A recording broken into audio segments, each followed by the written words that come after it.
Assalamualaikum warahmatullahi wabarakatuh.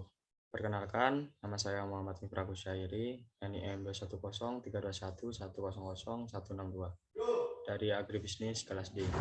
Di sini saya akan mempresentasikan tanah organik pertanian. Berdasarkan asalnya, tanah dibedakan menjadi dua, yaitu satu, tanah organik. Tanah organik adalah tanah yang berasal dari perabukan, dari sisa tanaman, atau berasal dari kulit organisme yang telah mati. Contohnya tanah gambut, tanah humus, dan tanah regosol. Yang kedua yaitu tanah anorganik. Sedangkan tanah anorganik adalah tanah yang terbentuk dari pelapukan batuan baik secara kimiawi oleh air maupun secara fisik oleh suhu, sinar matahari, dan angin.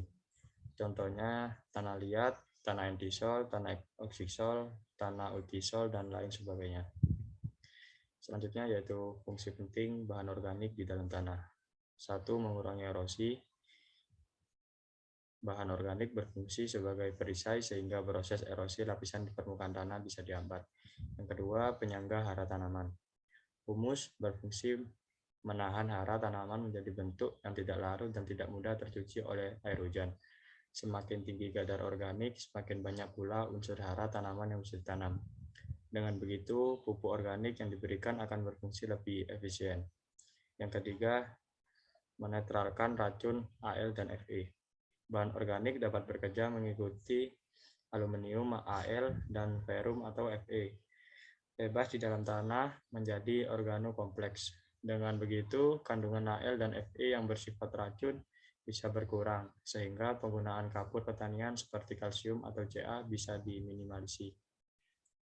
Selanjutnya yaitu ciri-ciri tanah organik ada 4, yaitu 1. Bertekstur lunak, warnanya hitam kecoklatan atau gelap. Yang ketiga, mudah berubah bentuk saat dilakukan penekanan.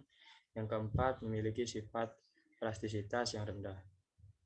Selanjutnya yaitu karakteristik tanah organik ada 4 juga, yaitu 1. Kadar air yang tinggi.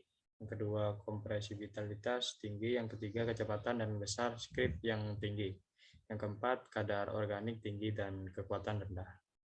Selanjutnya yaitu faktor yang mempengaruhi kandungan organik tanah. Ada 4 juga, yaitu yang pertama, iklim.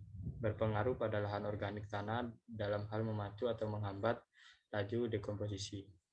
Yang kedua, tipe penggunaan lahan. Berpengaruh dalam penyediaan sumber bahan organik, misal kawasan persawahan akan berbeda kandungan bahan organiknya dibanding kawasan hutan. Yang ketiga, bangun lahan, yaitu mempengaruhi pada proses pengumpulan atau pencucian bahan organik. Yang keempat, aktivitas manusia. Menentukan kandungan organik tanah, misalnya dengan pemberian pupuk atau drainase yang akan berpengaruh pada kandungan bahan organik tanah.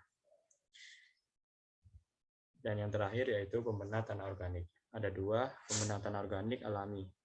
Pembenah tanah organik yang digolongkan sebagai pembenah tanah organik alami diantaranya adalah lateks, pupuk kandang, dan biomasa tanaman seperti pangkasan legum atau sisa panen. Contohnya jerami, berangkasan, dan jagung.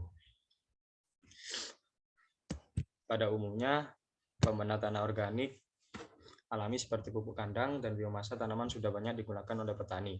Namun, seringkali dibutuhkan jumlah yang sangat banyak dalam aplikasinya. Efektivitas pupuk kandang dan biomasa tanaman dalam memperbaiki sifat tanah cukup tinggi apabila diberikan dengan dosis yang tinggi. Yang kedua, pembenah tanah organik sintetik. Pembenah tanah organik sintetik yang cukup dikenal adalah FAMA dan hidrogel yang diformulasi melalui proses fabrikasi. Pembenah hidrogel mempunyai kemampuan memegang air yang cukup tinggi, yaitu hingga 500 kali bobotnya, sehingga sangat berguna bagi tanah yang didominasi pasir dan tanah dengan kandungan bahan organik rendah, karena kedua tanah tersebut kurang mampu memegang air. Sekian dari presentasi yang saya sampaikan. Apabila ada salah, saya minta maaf. Wassalamualaikum warahmatullahi wabarakatuh.